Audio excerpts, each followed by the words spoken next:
Baru-baru ini Ivan Gunawan memperkenalkan dua boneka yang disebut sebagai anak-anaknya. Kedua boneka berpenampilan laki-laki itu bahkan telah diberi nama oleh Ivan Gunawan. Boneka pertama diberi nama Miracle Putra Mahkota, sedangkan yang kedua diberi nama Marvelous Putra Gunawan. Telah lahir anak laki-laki kami, malaikat kecil kami, Our Beloved Son, dari pasangan Neva dan Igun.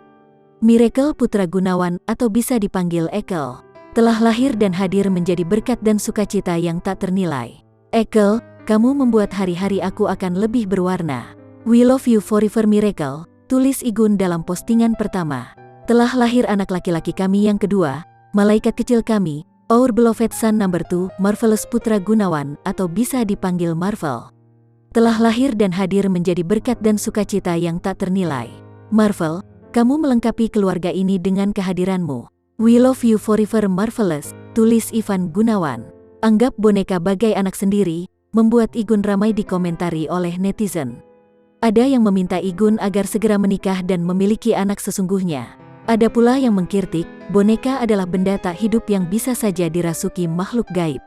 Ivan Gunawan sendiri nampak santai, aksinya mendapat beragam komentar dari netizen. Artis yang sebentar lagi berusia 40 tahun ini mengungkap alasannya menganggap boneka bagai anaknya.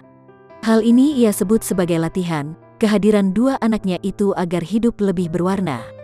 Ivan Gunawan menyebut hidupnya sudah lengkap dengan kehadiran dua anak. Ia juga akan mengajak kedua anaknya liburan ke Bali di malam tahun baru 2022. Miracle sama Marvelous udah melengkapi, jadi memasuki 2022 bisa lebih berwarna. Iya, kalau mau punya anak sendiri kan ada prosesnya ya, harus nyari perempuannya dulu segala macem ya kan, jadi biar praktis latihan punya anak saja dulu, jelas Ivan.